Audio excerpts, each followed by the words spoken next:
pendientes, hermanos, de que hoy también es la Santa Cena y para que tengamos eso en mente, ese recordatorio, la razón que estamos aquí y confesemos nuestros pecados delante del Señor. Amén. Que Dios me lo bendiga.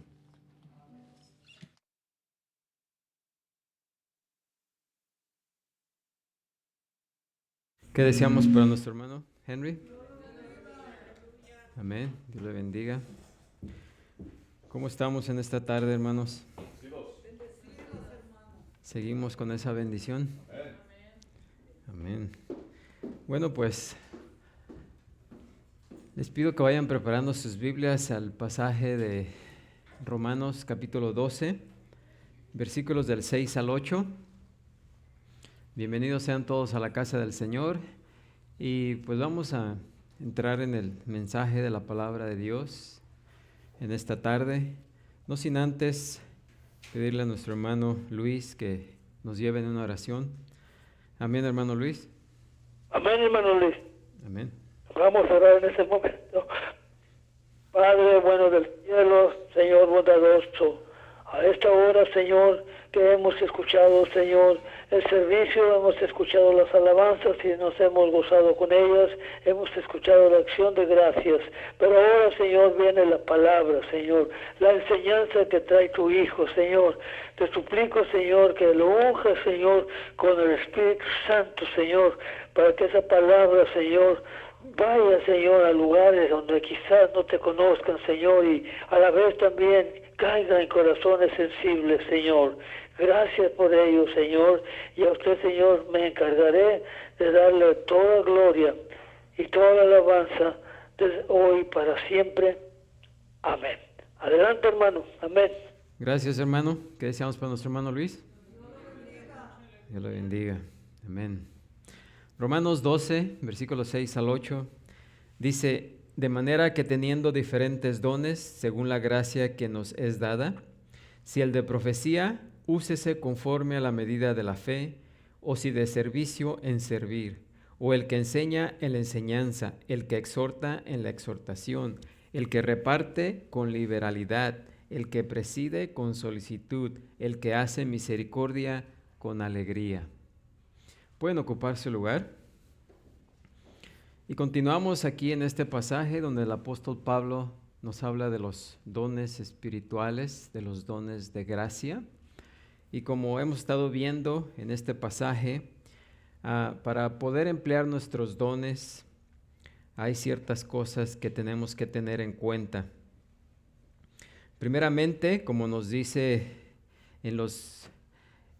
al comienzo de este capítulo 12, lo primerito que debemos de hacer para poder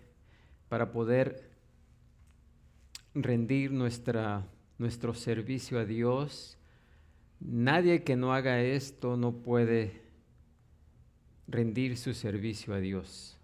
Así que lo primero que el apóstol Pablo nos dice al comenzar este capítulo dice: así que, hermanos, os ruego por las misericordias de Dios que presentéis vuestros cuerpos en sacrificio vivo, santo, agradable a Dios, que es vuestro culto racional. En los pasados 11 versículos vimos todas las misericordias de Dios. Por eso es que aquí el apóstol comienza este capítulo diciendo así que, como vimos anteriormente, ¿sí? Ya el apóstol Pablo nos dio toda la doctrina, toda la enseñanza, nos habló de todas las bendiciones, las misericordias de Dios, ¿sí? Y una vez que el apóstol Pablo nos habló de todo esto, todo lo que Dios ha hecho por nosotros, nos dice: pues ahora, hermanos, os ruego por las misericordias, o sea, por las bendiciones de Dios, de las cuales nos habló en los pasados 11 versículos, dice que presentéis vuestros cuerpos en sacrificio vivo, santo, agradable a Dios. Ya Dios lo ha hecho todo, ahora nos toca a nosotros, ¿sí? Ahora, aquí en este pasaje, empieza lo que Dios quiere que hagamos. Explicamos la vez pasada que el apóstol Pablo, una manera de enseñar es siempre establecer su doctrina, establecer la doctrina para luego decirnos qué es lo que tenemos que hacer. Porque no podemos hacer aquello que no conocemos, ¿sí? Así que una vez que Él nos ha explicado todo lo que Dios hizo por nosotros, ahora nos pertenece a nosotros presentarnos a Él como sacrificios vivos. O sea, entregarnos a Él, ¿sí? Para llevar a cabo, ¿qué? Su obra, ¿sí? Así que, y Él no quiere un sacrificio muerto, Él quiere un sacrificio vivo, que le sirvamos en vida, ahorita, ¿sí? ¿Por qué? Porque es nuestro culto racional, ¿sí? Después de que Él ha hecho todo lo que ha hecho por nosotros, pues lo más racional es que ahora nosotros respondamos, ¿sí? Respondamos a esas misericordias, a esas bendiciones que Él nos ha dado, ¿sí? Así que después nos sigue hablando ahí, dice, no os conforméis a este siglo, sino transformaos por medio de la renovación de vuestro entendimiento, para que comprobéis cuál sea la buena voluntad de Dios, agradable y perfecta. Y luego el versículo 3 nos dice, digo pues por la gracia que me es dada a cada cual que esté entre vosotros, que no tenga más alto concepto de sí que el que debe tener, sino que piense de sí con cordura. Una vez que estamos dispuestos a entregarnos completamente a Dios, si Dios no nos pide un porcentaje, Dios no nos pide que le demos un 4%, un 5%, un 10%, un 20%, sino que vengamos a Él y le demos el ¿qué? El 100%, todo nuestro ser, como un sacrificio vivo, ¿sí? Después, para poder servir a los demás y poder emplear nuestros dones con los cuales Él nos ha capacitado, tenemos que tener la actitud correcta. ¿Y cuál es esa actitud correcta? Bueno, que lo hagamos con humildad, ¿sí? Nos dice aquí el versículo 3, digo pues por la gracia que me es dada a cada cual que está entre vosotros, que no tenga más alto concepto de sí que el que debe tener, ¿sí? No debemos creernos más que los demás, porque aquella persona que se cree más que los demás, en realidad no puede servir a los demás, porque su deseo va a ser que le sirvan, ¿sí? Ahora, el Señor nos ha llamado para servir. Él vino a servir y no a ser servido. El creador del universo dejó su gloria, vino a este mundo para servir, no para ser servido. Él es el ejemplo máximo de servir, ¿sí? Dice, sino que piense de sí con cordura, conforme a la medida de fe que Dios repartió a cada uno, ¿sí? Pensar con cordura es estar sobrios, evaluar las cosas, ¿sí? Saber lo que estamos haciendo y en este caso conocer qué servicio vamos a dar para Dios a los demás, ¿sí? Y esto es conforme a la fe que Dios nos ha dado. Dios no nos pide más de lo que podamos dar. Nos pide lo que conforme a la medida de fe que nos ha dado a cada uno, ¿sí? Así que dice el versículo 4, porque de la manera que en un cuerpo tenemos muchos miembros, pero no todos los miembros tienen la misma función, así nosotros siendo muchos somos un cuerpo en Cristo, y todos miembros los unos de los otros. Una vez que nos hemos presentado a Dios como sacrificio vivo, que entendemos la actitud con la que debemos de servir a Dios y a los demás, con una actitud de humildad, también necesitamos entender la relación que existe entre los demás y nosotros. Entender que la capacidad que Dios nos ha dado de servir es diferente a cada uno de nosotros. Dios le ha dado una capacidad de servir a cada uno que es muy diferente y necesitamos entender eso, ¿sí?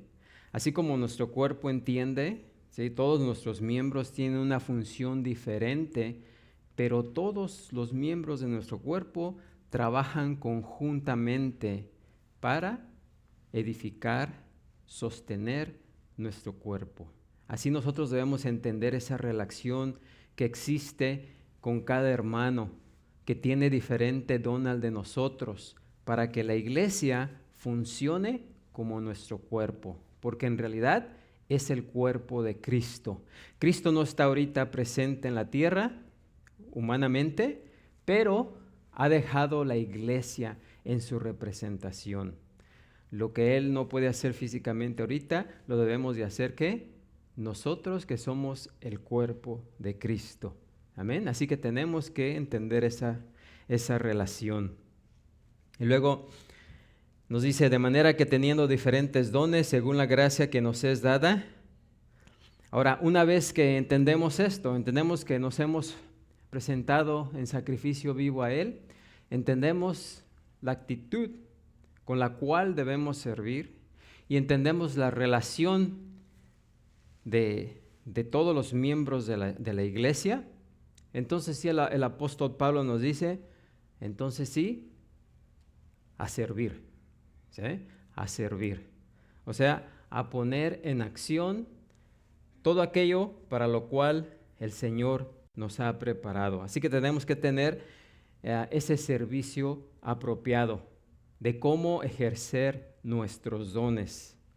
Y nos dice, de manera que teniendo diferentes dones, según la gracia que nos es dada, si el de profecía, úsese conforme a la medida de la fe. Sí, ahora, si alguien de ustedes tiene el don de profecía, pues a ponerlo en práctica, a profetizar. ¿Sí?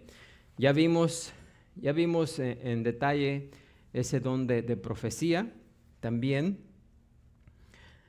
nos dice en la primera parte del versículo 7, o si de servir, en servir. El que tiene el don de servir, pues a servir se ha dicho, ¿verdad? Como podemos decir. Amén. Así que a servir. Y ya vimos que el don de servicio es sencillo y directo, pero bastante amplio en su aplicación.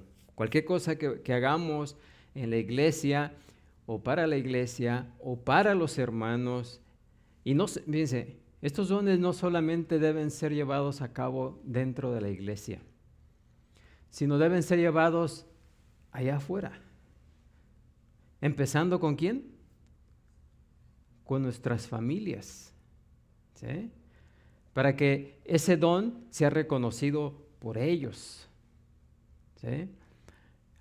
Y no necesitamos la aprobación de nadie de la iglesia para llevar a cabo ese don o los dones que Dios nos ha dado, ¿sí? No específicamente esperen que aquí les digamos, oh, tú necesitas hacer eso, oh, tú necesitas aquello. Pon en práctica este don, pon en práctica tu servicio.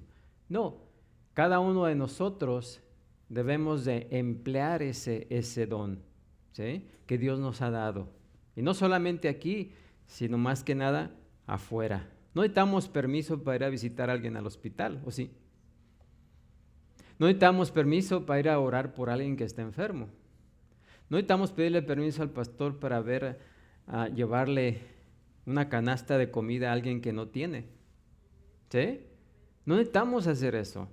Simplemente si vemos la necesidad, hay que actuar.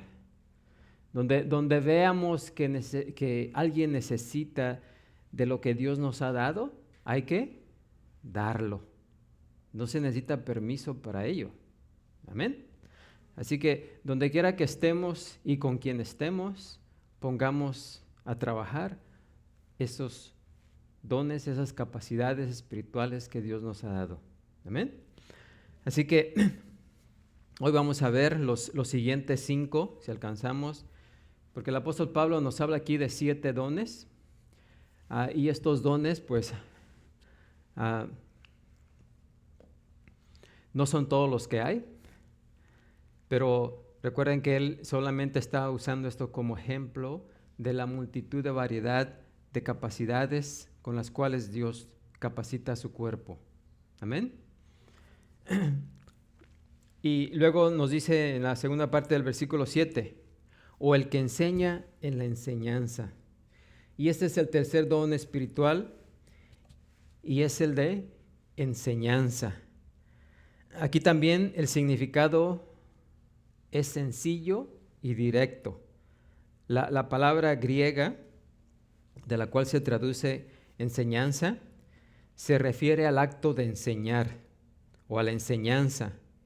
Y también se puede referir a lo que se enseña, así como al acto de enseñarlo. Ambos significados son relevantes al uso práctico de este don. El cristiano que enseña ha sido equipado por Dios con la capacidad especial para interpretar y presentar la verdad de Dios de una manera comprensible, que los demás lo puedan entender. Y la diferencia básica entre enseñar y profetizar no radica en el contenido, sino en la distinción entre la capacidad para proclamar, ¿sí? Profetizar quiere decir proclamar, ¿sí? Y la capacidad para suministrar instrucción sistemática, o sea, una instrucción en orden y regular en la palabra de Dios, es la capacidad de enseñar, ¿sí? Pero nadie, el que profetiza, o sea, el que habla en público, el que predica, su base debe ser también enseñanza, pero es simplemente una manera de transmitir esa enseñanza, es la única diferencia, ¿sí? Es la proclamación de la palabra, ¿sí? Pero siempre va acompañada también ¿de qué? De la enseñanza, ¿sí? Así que el don de enseñanza se podría aplicar al profesor que enseña en un seminario, una universidad bíblica, o en una escuela dominical o cualquier otro lugar de nivel elemental o avanzado, donde se enseña la verdad de Dios. La iglesia primitiva, o sea, la iglesia cuando empezó, se caracterizaba por esa enseñanza frecuente y continua, como nos dice allá en Hechos 2:42. La Gran Comisión también incluye ese mandato. Por tanto, ir y hacer discípulos a todas las naciones, ¿haciendo qué? Enseñándoles, ¿sí? Que guarden todas las cosas que os he mandado. Toda persona que se convierte a Cristo necesita conocer la palabra de Él. Y es ahí donde entra la enseñanza sistemática, o sea, una enseñanza en orden, no una enseñanza así brincando de un lado para otro, sino una enseñanza sistematizada, organizada o en orden, como le quieran poner. El don espiritual de Pablo incluía las funciones de predicar y enseñar. Nos dice allá en 2 de Timoteo 1:11, del cual, este es Pablo, del cual fui constituido predicador, apóstol y maestro de los gentiles. ¿Sí? Pablo tenía el don de predicador, apóstol, maestro. ¿Sí? Así que más adelante en esa misma epístola, Pablo encargó a su hijo Timoteo, su hijo en la fe, ¿verdad? 2 de Timoteo 2:2 dice, lo que has oído de mí ante muchos testigos, esto encarga a hombres fieles que sean idóneos. ¿Para qué? Para enseñar también a otros. ¿Sí? El creyente, el nuevo creyente, debe de ser discipulado, debe de ser enseñado. ¿Amén?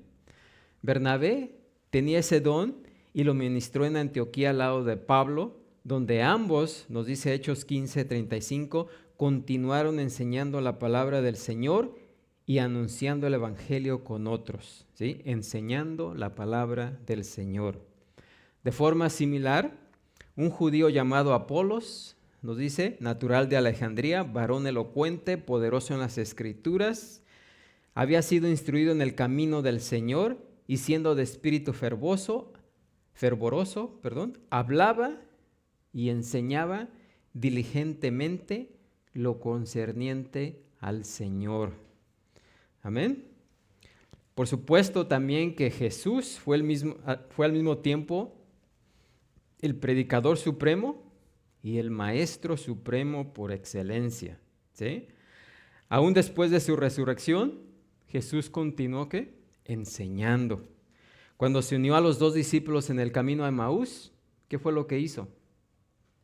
Les abrió las escrituras, ¿sí? O sea, les enseñó. Dice, comenzando desde Moisés y siguiendo por todos los profetas, les declaraba en todas las escrituras lo que de él decían.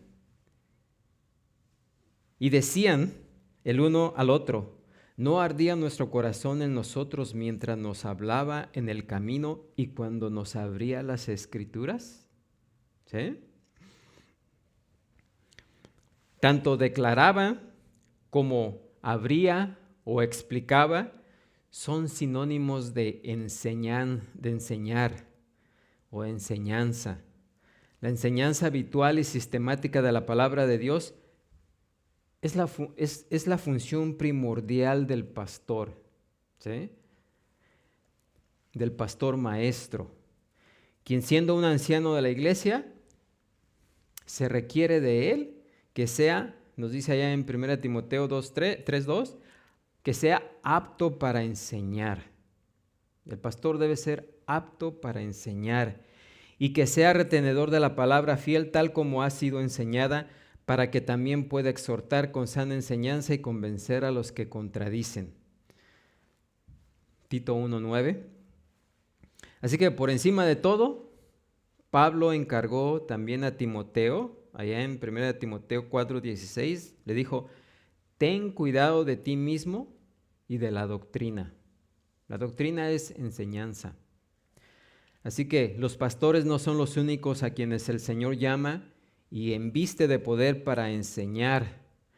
Pero si el ministerio de un pastor debe juzgarse, entre otras cosas, se debe juzgar por la integridad de su doctrina y enseñanza, ¿sí? Como lo indica el pasaje que acabamos de leer. Así que entonces parece razonable suponer que en alguna medida los pastores deberían tener el don de ¿qué? La enseñanza. Así que ese es el don de enseñar. Si usted tiene el don de enseñar, mire, no necesita enseñar aquí en la iglesia. Puede en su hogar invitar a personas, iniciar un estudio bíblico ahí. Miren, hay muchas personas que saben menos que usted. ¿Sí o no? Agarre a esas personas que saben menos que usted y empiece ahí en su casa, ¿sí? Cuénteles, enséñeles lo que usted sabe, porque hay muchísima gente que sabe menos que usted. Así que no necesariamente solamente tiene que enseñar en la iglesia, lo puede hacer en cualquier lugar, comenzando primeramente ¿por dónde? Su hogar, su familia. Amén. Versículo 8, primera parte, dice, el que exhorta en la exhortación. Como hemos visto con los otros 3 dones anteriores, el de exhortación tiene connotaciones amplias. Tanto el verbo, este viene del verbo parakaleo, que significa exhorta, con el sustantivo paraklesis, que es exhortación, se forma a partir de las 2 palabras griegas para y kaleo, y tiene el significado literal de llamar a alguien al lado de uno, ¿sí? Llamar a alguien al lado de uno. ¿Para qué? Cuando llamamos, hey, acompáñame, ¿por qué le pediríamos a alguien que nos acompañe? Para que nos apoyemos el uno al otro, ¿sí? ¿Amén? Así que tienen una relación muy estrecha con parakletos, que significa abogado, consolador, ayudador, un título que Jesús empleó para referirse a sí mismo como el consolador. Y también el Espíritu Santo como el otro ¿qué? Consolador. En 1 Juan 2:1 esta palabra se traduce como abogado, y hace referencia ¿a quién? A Jesucristo, que es nuestro abogado. Dice Juan, hijitos míos, estas cosas os escribo para que no pequéis, y si alguno hubiere pecado, abogado tenemos para con el Padre, a Jesucristo el justo. Por tanto, el don de exhortación abarca las ideas de aconsejar, apelar, animar, advertir, fortalecer y consolar. ¿Sí? En una ocasión, el don puede ser usado para también persuadir a un creyente de apartarse de un pecado o un mal hábito. Y más adelante se puede aplicar para animar a la misma persona a mantener su conducta corregida, ¿sí? Mantenerse en el camino. El don puede ser usado para amonestar a la iglesia como un todo hacia la obediencia a la palabra. Esa es la exhortación. Exhortarlos, también se exhorta a la gente para que entre en acción, ¿sí? Una cosa es enseñar y otra cosa es animar para que lo que aprendieron, pues lo pongan en práctica, ¿sí? Eso es lo que significa exhortar, animar, ¿sí? Y así como el don de hacer misericordia, que vamos a ver más adelante, la exhortación se puede ejercer en la consolación de un hermano o hermana en el Señor, quien está enfrentando alguna tribulación o sufriendo en el área física o emocional, ¿sí? Hay veces que nos sentimos desanimados, apagados, y de repente viene un hermano, una hermana que tiene ese don y nos habla, nos dice unas palabras y nos anima, ¿sí? Esa es una persona que tiene ese don de exhortación, ¿sí? Aquel que viene al lado de, por eso es que viene al lado de uno, ¿para qué? Para apoyarnos, para animarnos, para consolarnos, para decirnos, hey, déjate de estar triste y ponte a trabajar. ¿Sí? O deja de estar pensando nomás en ti y piensa en los demás. Algo así, ¿verdad? Así que la persona que exhorta también puede ser usada por Dios para animar y fortalecer a un creyente débil que está enfrentando una prueba difícil o una tentación persistente. Algunas veces puede usar su don por la simple razón de andar al lado de un amigo quien está afligido, desanimado, frustrado, deprimido, a fin de brindar ayuda en todo lo que sea necesario. Este don se puede ejercer cuando se ayuda a una persona a llevar una carga que es demasiado grande o pesada para llevarse solo. Pablo y Bernabé estaban ejerciendo ellos mismos este don de exhortación, cuando allá en Hechos 14, 21 y 22 dice, confirmando los ánimos de los discípulos, exhortándoles a que permaneciesen en la fe y diciéndoles, es necesario que a través de muchas tribulaciones entremos en el reino de Dios. Sí, los estaba exhortando porque estos hermanos, mirando el sufrimiento, ¿sí?, por el cual estaban pasando, ¿qué les dice el apóstol Pablo? Hey, es necesario, es necesario que a través de muchas tribulaciones entremos en el reino de Dios. Su sufrimiento no es nada extraño. Es más, deben estar consabidos que mientras estemos en este mundo vamos a padecer ¿qué? Tribulación, aflicción, ¿sí? Pues eso puede despertar a alguien, ¿no? Decir, oh, no soy yo el único que está sufriendo, sino que es normal, ¿sí? Amén. También este ministerio se refleja en el encargo de Pablo a Timoteo para predicar, instar, redarguir, reprender y exhortar con toda paciencia y doctrina, como nos dice en 2 Timoteo 4:2. Es del ministerio de la exhortación también que el escritor de Hebreos habla cuando amonesta a los creyentes con estas palabras en Hebreos 10:24. Y consideremos unos a otros para, fíjense, estimularnos al amor y ¿a qué? A las buenas obras.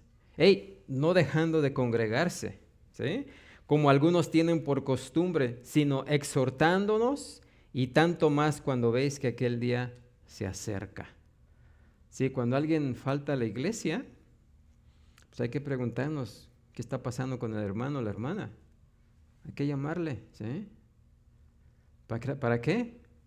Para animarla, ¿sí? O para saber si necesita ayuda o qué está pasando. Amén.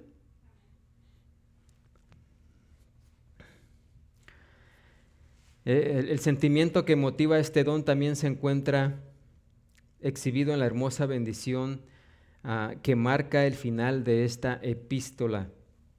Capítulo 13, 20 y 21 dice: y el Dios de paz, que resucitó de los muertos a nuestro Señor Jesucristo, el gran pastor de las ovejas, por la sangre del pacto eterno, os haga aptos en toda buena obra para que hagáis su voluntad, haciendo Él en vosotros lo que es agradable delante de Él por Jesucristo, el cual sea la gloria por los siglos de los siglos. Amén. Así que, en resumen, podríamos decir que así como la profecía proclama la verdad, la enseñanza sistematiza y explica la verdad, la exhortación llama a los creyentes a obedecer y seguir la verdad, a vivir como se supone que los cristianos deben vivir, de manera consecuente con la voluntad revelada de Dios. En muchos siervos de Cristo, todas estas capacidades están mezcladas de maneras hermosas y únicas, ¿sí? Alguien puede, como Pablo tenía todos estos dones, ¿sí? Así que recuerden que aunque hemos recibido un don, pueden ser muchos en ese regalo. Amén. Luego, la segunda parte del versículo 8 nos dice: el que reparte con liberalidad. Y la quinta categoría de dotación espiritual tiene que ver con la acción de dar. El término griego usual para dar aquí es didomi, pero aquí el concepto se intensifica con metadidomi, que tiene los significados adicionales de distribuir e impartir aquello que uno ha recibido, ¿sí? Dar lo que uno ha recibido. Amén. La persona que ejerce este don reparte lo que tiene como un sacrificio personal, ¿sí? Cuando las multitudes le preguntaron a Juan qué debían hacer para hacer frutos dignos de arrepentimiento, Juan les contestó: el que tiene 2 túnicas, dé al que no tiene, ¿sí? Y el que tiene que comer, haga lo mismo, ¿sí? Dé de comer. En la instrucción de su carta a Roma, o en la introducción de la carta a los romanos, Pablo expresó su deseo de comunicaros, ¿sí? La palabra comunicaros ahí quiere decir también dar, repartir, impartir algún don espiritual a fin de que seáis, ¿qué? Confirmados, dice ahí en Romanos 1:11. Y en su carta dirigida a Éfeso, dejen claro que sin importar que un creyente tenga o no este don especial de dar, sí debe tener el espíritu de generosidad que caracteriza este don, ¿sí? No digamos: oh, yo no tengo el don de dar, así que pues no te puedo dar, no te puedo ayudar porque no tengo ese don. Déjale hablar a la hermana, al hermano, ellos sí tienen el don de dar. No, de todos modos, el creyente debe ser caracterizado por su generosidad, aunque no tenga el don de repartir, de dar. Amén. Así que no nos escapamos, ¿verdad? Así que todo creyente debe, Pablo dice ahí en Efesios 4:28, donde el apóstol deja en claro que sin importar que un creyente tenga o no este don, debe de dar. Dice: todo cristiano debe trabajar, haciendo con sus manos lo que es bueno. ¿Para qué? Para que tenga, ¿sí? Para que tenga que compartir. con el que padece necesidad. ¿Sí? Y ahí no está diciendo solamente los que tienen el don de dar, no, dice todo. Todo cristiano debe de trabajar haciendo con sus manos lo que es bueno. ¿Para qué? Para que tenga que dar. ¿Sí? Si no trabajamos, el que no trabaja no come. ¿Sí? Así que tenemos que trabajar para tener, no solamente para nosotros, sino también para dar. Así que, pues, parece obvio que Pablo tenía esos mismos elementos de generosidad en el ejercicio de su don.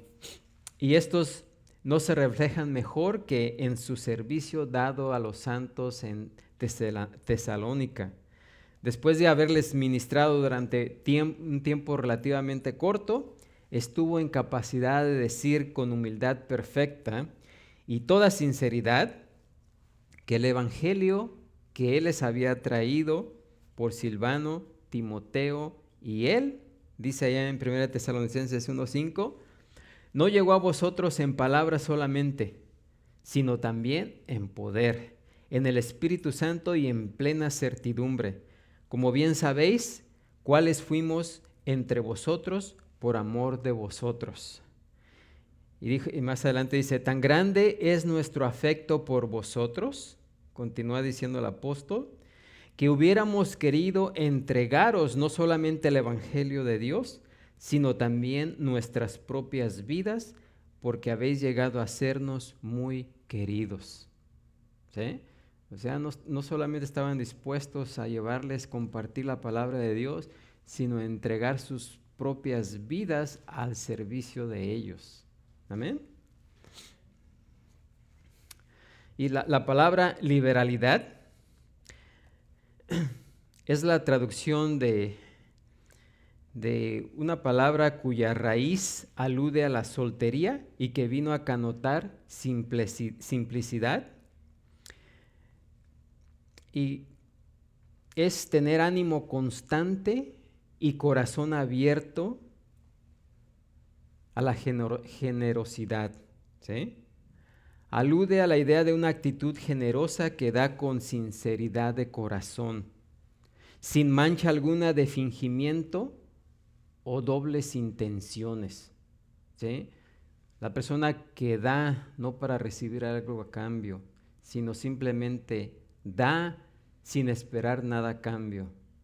Amén. Así que el cristiano que reparte con liberalidad da de sí no para sí mismo. No da para recibir gratitud o reconocimiento, sino por amor de aquel que recibe su ayuda. ¿Y para qué? Y para la gloria de Dios. ¿Sí? No busca el ser reconocido por los hombres, ¿sí? O por los demás. Simplemente da con liberalidad. Aquellos que dan con liberalidad son todo lo opuesto de aquellos que se dedican a tocar trompeta, como dijo Jesús allá en Mateo, ¿verdad? Tocar trompeta delante de ellos, como hacen los hipócritas en las sinagogas y en las calles para ser alabados por los hombres. Ananías y Zafira murieron por mentir al Espíritu Santo, y detrás de su mentira estaba el deseo egoísta de quedarse con parte de las ganancias por la venta de su propiedad, como podemos ver ahí en Hechos 5. En ese caso trágico, a los creyentes se les negaron a dar con liberalidad. Su egoísmo, el egoísmo de Ananías y Zafira, les costó ¿qué? La vida. ¿Sí?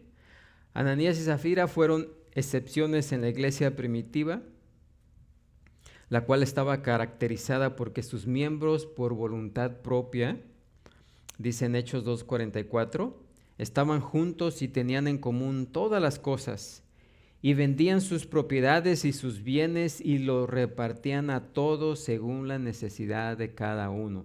Sí, todos los hermanos sí vendieron sus propiedades y las repartieron entre todos según la necesidad de cada uno.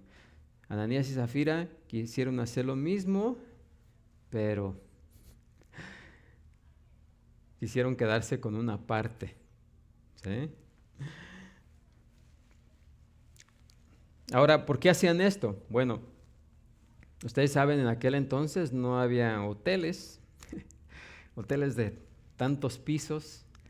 Así que cuando los judíos que venían de diferentes países para celebrar la fiesta del Pentecostés o cualquier otra fiesta, pues no había suficientes posadas donde podían rentar y quedarse ahí. Así que la mayoría de ellos se quedaban con otros hermanos judíos, ¿sí?, que venían a Jerusalén, ¿verdad? Ellos venían para celebrar las fiestas y se quedaban con algunos otros hermanos judíos. Sin embargo, aquellos que confiaban en Cristo, pues no eran bien recibidos, porque los judíos pues no querían nada que ver con, los que no creían en Jesús no querían saber nada acerca de Cristo, porque lo tenían como lo peor, ¿sí? Y muchos pues querían quedarse dentro de la comunidad de creyentes en Jerusalén, pero no tenían un lugar para quedarse.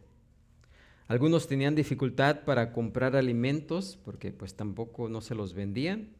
Y en medio de esa crisis, los cristianos que tenían los medios para hacerlo, pues lo hacían, compartiendo sus hogares, su comida, su dinero, con hermanos en la fe que lo necesitaban. Muchos años después, las iglesias de Macedonia tuvieron una abundancia de creyentes que ejercieron al máximo este don de repartir con liberalidad. Nos comenta el apóstol Pablo en 2 Corintios 8, 2 al 5, dice: en grande prueba de tribulación, la abundancia de su gozo y su profunda pobreza, abundaron en riquezas de su generosidad. Pues doy testimonio de que con agrado han dado conforme a sus fuerzas, y aún más allá de sus fuerzas, pidiéndonos con muchos ruegos que les concediésemos el privilegio de participar en este servicio para los santos, y no como lo esperábamos, sino que asimismo se dieron primeramente al Señor y luego a nosotros por la voluntad de Dios. ¿Sí? Estos hermanos dieron más de lo que tenían, ¿sí? Y le rogaron a Pablo y a sus acompañantes que les permitieran de hacer esto, ¿sí?, aun cuando tenían muy poco. Amén. Así que ellos dieron con gran liberalidad, creyendo la promesa de que sembrar con generosidad significa ¿qué? Cosechar con abundancia. Amén. Luego nos sigue diciendo el versículo 8, tercer parte del versículo 8, dice: el que preside con solicitud. Aquí la palabra preside viene del griego, que tiene el significado básico de estar de pie al frente. Estar de pie al frente, ¿sí? Eso es lo que significa presidir, al frente de otros. Y de ahí el concepto de liderazgo. También en el Nuevo Testamento nunca se utiliza con referencia, esta palabra nunca se utiliza con referencia a gobernantes políticos, ¿sí?, sino al gobierno que un padre de familia ejerce en su propia casa o en la iglesia. Como en 1 Timoteo 3:4 dice que gobierne, fíjense, que gobierne, o sea que preside bien su casa, que tenga a sus hijos en sujeción con toda honestidad. Y el 5, pues el que no sabe gobernar o presidir su propia casa, ¿cómo cuidará de la iglesia de Dios? Y en capítulo 3:2 dice: los diáconos sean maridos de una sola mujer, que gobiernen bien sus hijos y sus casas, ¿sí? También los ancianos que gobiernan bien sean tenidos por dignos de doble honor, mayormente los que trabajan en predicar y en enseñar. En 1 Corintios 12:28, Pablo se refiere al mismo don, pero con otro nombre. La misma palabra en griego, pero se refiere a los que administran. Que perdón es otra palabra griega donde se traduce los que administran. Y este es del verbo griego que significa guiar y del que se deriva la palabra cibernética. Y también en Hechos 27:11 y Apocalipsis 18:17 se emplea para el piloto, ¿sí? O el que dirige una embarcación, o sea, que dirige una embarcación.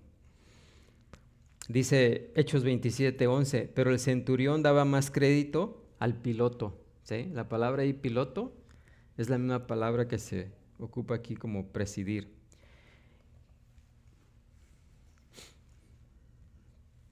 Y la palabra no se limita al ejercicio de cargos oficiales. El don de liderazgo eclesiástico corresponde claramente a ancianos, diáconos y diaconisas. Debemos notar que Pablo no hace mención alguna de líderes en su primera carta dirigida a Corintio. ¿Saben por qué? Porque en esa iglesia hacía falta el liderazgo, ¿sí? Y esto lo podemos deducir en base a todos los problemas morales y espirituales que sin duda llegaron a ser por tal deficiencia, ¿sí? Una democracia en la que todos sean libres de hacer lo que quieran se convierte en anarquía, ¿sí? Donde, por ejemplo, la iglesia, cada quien quiere hacer lo que le da su gana, pues se hace un desorden, ¿sí? Así que la ausencia de líderes trae como resultado lo que todos hacen, lo que bien les parezca, ¿sí? En sus propios ojos, como sucedió con los israelitas en el tiempo de los jueces. Así que el liderazgo efectivo debe ejercerse con solicitud, dice, diligencia y celo. Y el término solicitud transmite la idea de prontitud, o sea, rápido. Así que el liderazgo apropiado hace imposible la desidia y la ociosidad. Así que ya sea que lo tengan oficiales de la iglesia o miembros que estén al frente de responsabilidades, tales como la escuela dominical, el grupo de jóvenes, los que cuidan los niños o el programa de construcción o el don de liderazgo debe ejercerse con cuidado, constancia y sensatez. Amén. Y nos queda el último, que es hacer misericordia. Ya para terminar. Dice la última parte del versículo 8, el que hace misericordia con alegría. ¿Sí? Y esta es la séptima categoría espiritual mencionada aquí, que es hacer misericordia. La expresión griega, hace misericordia, transmite la idea de demostrar simpatía por alguien con acciones y al mismo tiempo tener los recursos necesarios para consolar y fortalecer con éxito a esa persona. El cristiano que hace misericordia ha sido facultado por Dios con una sensibilidad especial al sufrimiento y la tristeza. Tiene la capacidad de percatarse de la miseria y las dificultades que pasan desapercibidas para otros. Y también cuenta con el deseo y los medios para contribuir al alivio efectivo de tales aflicciones. Miren, hay veces que los hermanos los vemos y vemos que todo está bien, ¿no? Pero hay hermanos o hermanas que son muy, ¿cómo se llama? Intuiciosas, ¿verdad? Que se dan cuenta de que hay algo que no está bien. Porque ustedes saben que siempre nos ponemos máscara. Estamos mal, pero decimos que estamos bien, ¿no? No queremos que nadie sepa que estamos mal. Pero, y pues la mayoría a veces no lo notamos. Pero aquellos que tienen o aquellas que tienen ese don, sí se dan cuenta. O sea, son difíciles de, no sé cómo le hacen, pero dicen, algo raro está con la hermana, algo raro hay con la hermana o con el hermano, ¿sí? Y empiezan a preguntar y se dan cuenta de que hay una necesidad. Amén. Bueno, a esas personas no solamente les es dada ese don de discernimiento ahí para distinguir que una persona tiene necesidad, sino también ha sido capacitada por Dios para poder ayudar a esa persona. Amén. Así que este don involucra mucho más que sentimientos de simpatía. Se trata de un sentimiento que se traduce en acciones, ¿sí? El cristiano que tiene este don siempre encuentra, la manera de expresar sus sentimientos de interés y preocupación con una ayuda práctica. Se caracteriza porque demuestra que hace misericordia en lo que dice y hace por aquellos que lo necesitan. El creyente que hace misericordia puede ejercer su don, por ejemplo, en visitas a hospitales, ministerio de visitar las cárceles o en el servicio de los desposeídos, ¿sí? Los pobres, los incapacitados, los que padecen sufrimiento y tristeza. Este don tiene una relación muy estrecha con el don de exhortación y es muy común que tales hermanos también tengan el don de exhortación, ¿sí? Pues, tienen la capacidad para animar a aquellos que están pasando por momentos difíciles. Esta facultad no debe ministrarse con titubeos o por un mero sentir del deber, sino con alegría. Sí, porque hay veces que la persona dice, podríamos decir, ¿verdad? Me cuento también, sé que hay una necesidad ahí, pero no me quiero involucrar. Pero la persona que tiene ese don se involucra, amén, y lo hace con alegría, amén. Como lo sabe cualquier persona que haya pasado por un tiempo de sufrimiento o necesidad especial, la actitud de un hermano o hermana en la fe puede hacer toda la diferencia para que su intervención sea de ayuda o que se convierta en un obstáculo para la recuperación. O sea, podemos ser de ayuda o podemos ser de obstáculo, pero el que tiene el don, pues va a ser más de ayuda que de obstáculo.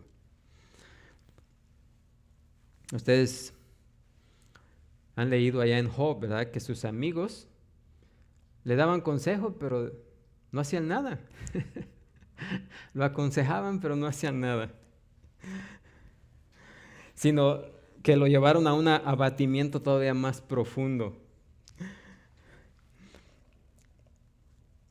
Dice Proverbios 14:21, peca el que menosprecia a su prójimo, mas el que tiene misericordia de los pobres es bienaventurado. Y luego el 14:21 de Proverbios dice, y el que oprime al pobre afrenta a su hacedor, mas el que tiene misericordia del pobre lo honra. Miren, la palabra clave en esos versículos es que misericordia, porque el ayudador genuino siempre sirve ¿con qué? Con alegría, de saber que puede dar algo de lo que ha recibido de Dios en abundancia. Miren, Jesús es el ejemplo también. Jesús leyó el libro de Isaías en la sinagoga y testificó acerca de sí mismo allá en Lucas 4, 18 y 19. Dijo, el Espíritu del Señor está sobre mí, por cuanto me ha ungido para dar buenas nuevas a los pobres. Me ha enviado a sanar a los quebrantados de corazón, a pregonar libertad a los cautivos y vista a los ciegos, a poner en libertad a los oprimidos, a predicar el año agradable del Señor. ¿Sí? Así que, si debemos de aprender de alguien, aprendamos de Jesús. El mismo Hijo de Dios, en su encarnación, mostró esa gran misericordia con alegría de espíritu. Si los creyentes que tienen ese don no solo lo ministran con alegría, sino también de una manera regular y sistemática, habría muchos menos necesitados dependiendo de agencias sociales, ¿sí? Y sin temor de Dios, ¿sí? Si la gente de Cristo, si los creyentes decidieran modelar sus vidas con base en el ejemplo de su misericordia para los necesitados, muchas más personas estarían dispuestas a escuchar y responder al Evangelio de salvación que si se satisface su necesidad, cuando se satisface la necesidad más profunda.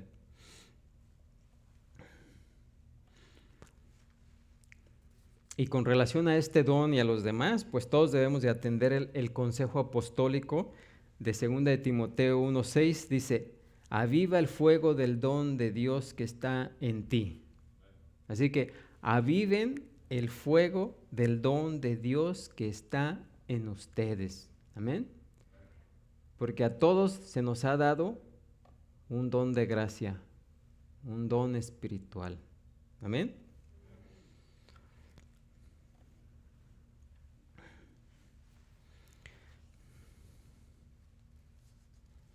Así que cada uno de esos dones puede ser usado al máximo por el Señor cuando nosotros, nos dice Pablo en 2 Corintios 3:18, cuando nosotros todos, mirando a cara descubierta, como en un espejo la gloria del Señor, somos transformados de gloria en gloria en la misma imagen como por el Espíritu del Señor.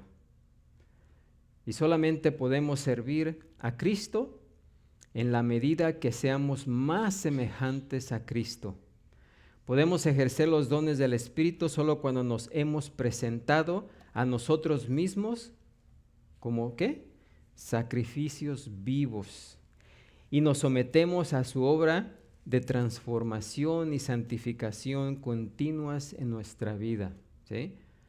Entendiendo la actitud con la que debemos de servir, una actitud de humildad, entendiendo la relación de los dones de gracia que Dios nos ha dado.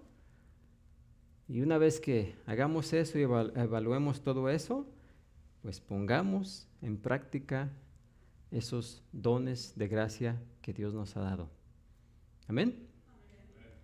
Bueno, espero que haya quedado claro.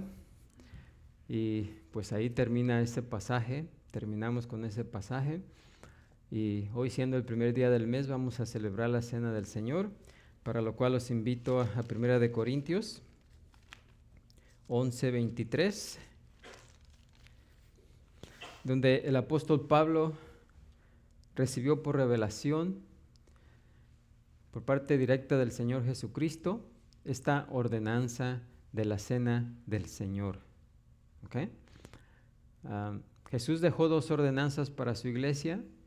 Una de ellas es la Cena del Señor y la otra es el bautismo. Hace 2 semanas ya celebramos aquí los bautismos de nuestras hermanas y vimos, ¿verdad?, que tanto el bautismo como la Cena del Señor son explicaciones gráficas, ¿verdad?, de la salvación, del Evangelio. En la Cena del Señor aprendemos por medio de los símbolos, ¿verdad?, elementos del pan y del vino, qué es lo que una persona necesita creer para ser salva, ¿sí?, para obtener la salvación. El pan, bueno, vamos a leer el pasaje primeramente. Dice, porque yo recibí del Señor lo que también os he enseñado, que el Señor Jesús, la noche que fue entregado, tomó pan, y habiendo dado gracias, lo partió y dijo, tomad, comed, esto es mi cuerpo que por vosotros es partido, haced esto en memoria de mí. Asimismo tomó también la copa después de haber cenado, diciendo, esta copa es el nuevo pacto en mi sangre. Haced esto todas las veces que la bebiereis en memoria de mí. Así pues, todas las veces que comieres este pan y bebieres esta copa, la muerte del Señor anunciáis hasta que Él venga. De manera que cualquiera que comiere este pan o bebiere esta copa del Señor indignamente, será culpado del cuerpo y de la sangre del Señor. Por tanto, pruébese cada uno a sí mismo y coma así del pan y beba de la copa. Porque el que come y bebe indignamente sin discernir el cuerpo del Señor, juicio come y bebe para sí. Por lo cual hay muchos enfermos y debilitados entre vosotros y muchos duermen. Si pues nos examinásemos a nosotros mismos, no seríamos juzgados, mas siendo juzgados somos castigados por el Señor, para que no seamos condenados con el mundo. Así que, hermanos míos, cuando os reunís a comer, esperaos unos a otros. Si alguno tuviere hambre, coma en su casa, para que no os reunáis para juicio. Las demás cosas las pondré en orden cuando yo fuere. Así que aquí está todo lo referente, ¿verdad?, a la cena del Señor. Y primeramente nos dice que cuando tomemos el pan representa el cuerpo de Cristo, y no solamente el cuerpo de Cristo, sino la encarnación de Dios en Cristo. Y lo que debemos de creer es de que Jesucristo es ¿quién? Jesucristo es Dios. Una persona que no crea que Jesucristo es Dios no puede ser salvada. Amén. Punto y aparte. Amén. Porque si una persona no cree que Jesús es Dios, no puede ser salvada. Así es de que esto indica que Jesucristo es Dios. Dios dejó su gloria y se encarnó en Jesús. Jesús no nació, Jesús es eterno. Jesús vino por medio de María, ¿verdad? Porque así entramos todos a este mundo. Pero Él no empezó a existir cuando vino por medio de María. ¿Por qué? Porque Él hizo todo lo que vemos, ¿sí?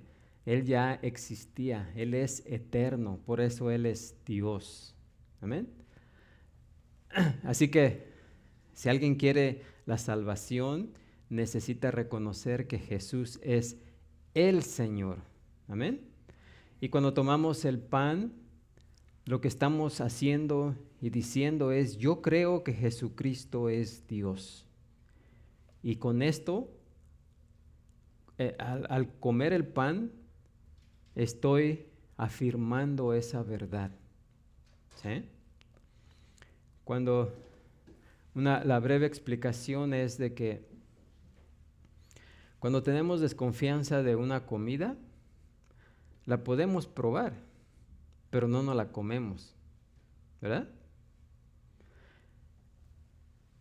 Con Cristo no se trata de probar a Cristo.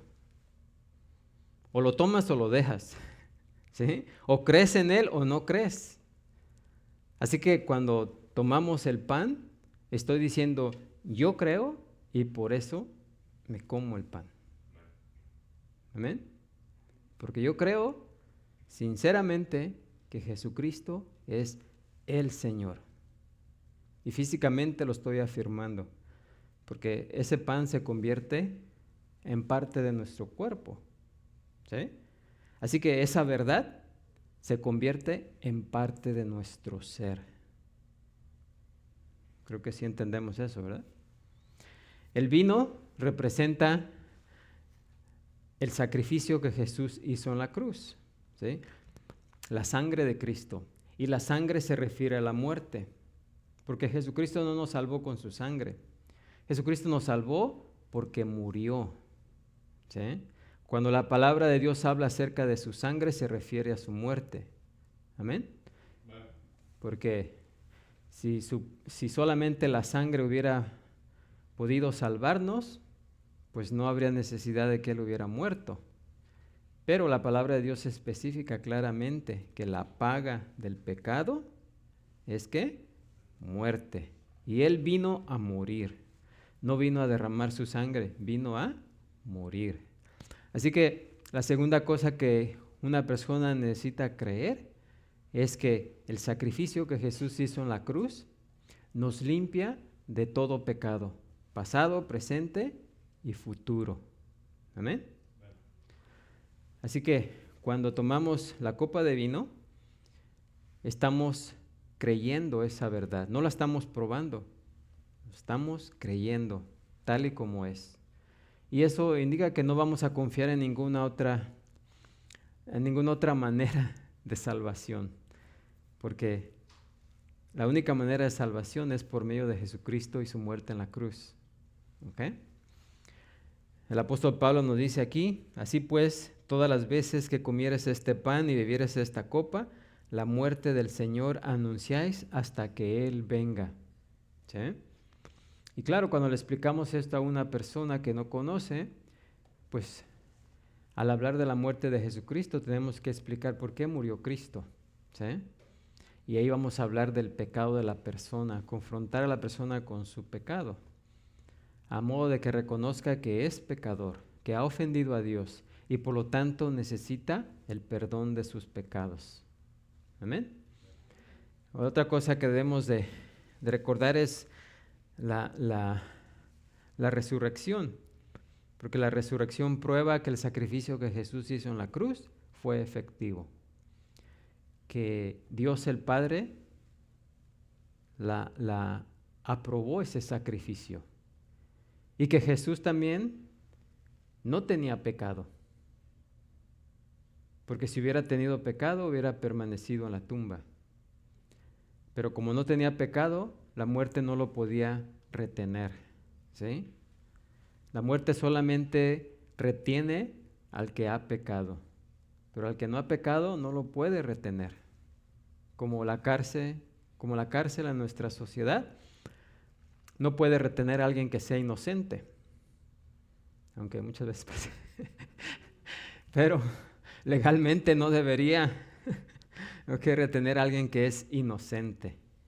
Cuando el juez dice que alguien que ha sido acusado de algo es inocente, queda en libertad.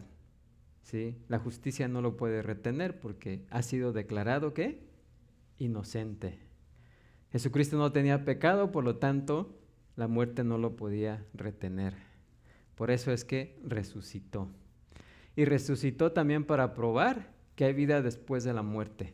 Y que así como Él resucitó, también un día nosotros vamos a ¿qué? A resucitar juntamente con Él. ¿Amén? Así que si una persona no cree en la resurrección, tampoco puede ser salvada. ¿Amén? Porque si Cristo no resucitó, ¿qué nos dice Pablo? En vano estamos aquí. ¿Sí? Porque todavía estaríamos en nuestros delitos y pecados. Así que esto también es una enseñanza para aquellos que vienen por primera vez. Cuando preguntan, oye, ¿por qué celebran la cena? Ese es el significado detrás de la cena. Y para los que ya han sido salvados, pues es un recordatorio. Recuerden que en la vida se nos olvidan las cosas y tenemos que constantemente ser recordados. Amén. Así que dice Pablo aquí, de manera que cualquiera que comiera este pan y bebiera esta copa del Señor indignamente será culpado del cuerpo y de la sangre del Señor. Ahora, tomar indignamente la cena del Señor significa hacerlo sin ese conocimiento, sin ese respeto, ¿sí? Sin saber qué es lo que se está haciendo. Como hablamos de religión vacía en la mañana, ¿sí? Necesitamos saber qué es lo que estamos haciendo cuando tomamos la cena, qué es lo que significa, ¿sí? Y más que nada, pues tomarlo con respeto, sabiendo lo que hay detrás de esa acción, ¿sí? Dice también, por tanto, pruébese cada uno a sí mismo y coma así del pan y bebe de la copa, porque el que come y bebe indignamente sin discernir el cuerpo del Señor, juicio come y bebe para sí, por lo cual hay muchos enfermos y debilitados entre vosotros y muchos duermen. Así que si no lo tomamos con ese cuidado, con ese conocimiento y ese respeto, dice aquí que podemos ser debilitados o enfermos, ¿sí? O Dios nos puede quitar hasta la vida. Amén. Y esto es lo que estaba sucediendo en la iglesia en Corintio, lo que pasó a Ananías y Zafira, ¿sí? Y luego, si pues nos examinásemos a nosotros mismos, no seríamos juzgados, mas siendo juzgados somos castigados por el Señor, para que no seamos condenados con el mundo. Así que, hermanos míos, cuando os reunéis a comer, esperaos unos a otros. También durante la Cena del Señor es un momento de reflexión, de confesar nuestros pecados. Todos pecamos, todos los días, a cada momento. Aunque seamos hijos de Dios, pecamos cuando no hacemos lo que debemos de hacer y pecamos cuando hacemos lo que no debíamos de hacer. O sea, por omisión también, o por no hacer, por hacer lo que no debemos de hacer, ¿verdad? Pecamos con el pensamiento, amén, continuamente. El que dice que no tiene pecado, le está diciendo a Dios que es mentiroso. Por eso Dios ha provisto a Jesucristo, allá en 1 de Juan 2, que nos dice, ¿verdad?, que tenemos abogado ¿en quién? En Cristo Jesús. ¿Sí? Por esa razón, porque todavía, estando en este cuerpo, vamos a continuar pecando hasta que Jesucristo venga. Amén. Así que también en estos momentos tomamos un tiempo no para pedir perdón por nuestros pecados, sino para confesarlos. Porque recuerden que todos nuestros pecados ya fueron perdonados en la cruz. Pero necesitamos ¿qué? Confesar. Ya no pedir perdón, pero es lo que naturalmente hacemos. Y no está mal, ¿verdad? Pero hay que entender. Y ya lo que dice aquí al final es, como los corintios no estaban llevando a cabo la cena del Señor de la manera correcta, y como después de la cena del Señor había una comida, una cena de amistad que se hacía, pues muchos que traían comida, los que tenían los medios, traían comida según para repartirla con los hermanos que no tenían. Pues ellos traían la comida y se la comían. Y cuando llegaban los que no tenían, pues se quedaban nomás mirando, ¿no? Como el chinito. Ya, y luego hasta embriagados, porque también traían vino y se lo tomaban y estaban ahí llenos y borrachos. Así que ese era un desorden ahí en la iglesia. ¿Sí? Así que por eso es que vemos esa indicación al final de lo que dice ahí Pablo. Bueno, pues así vamos a pasar a tomar la cena del Señor. Vamos a orar y así vamos a pasar a tomar la cena del Señor. Padre Santo, Señor Todopoderoso, bendice, Señor, estos elementos, el pan que representa tu cuerpo encarnado, el hecho de que dejaste tu gloria para venir a este mundo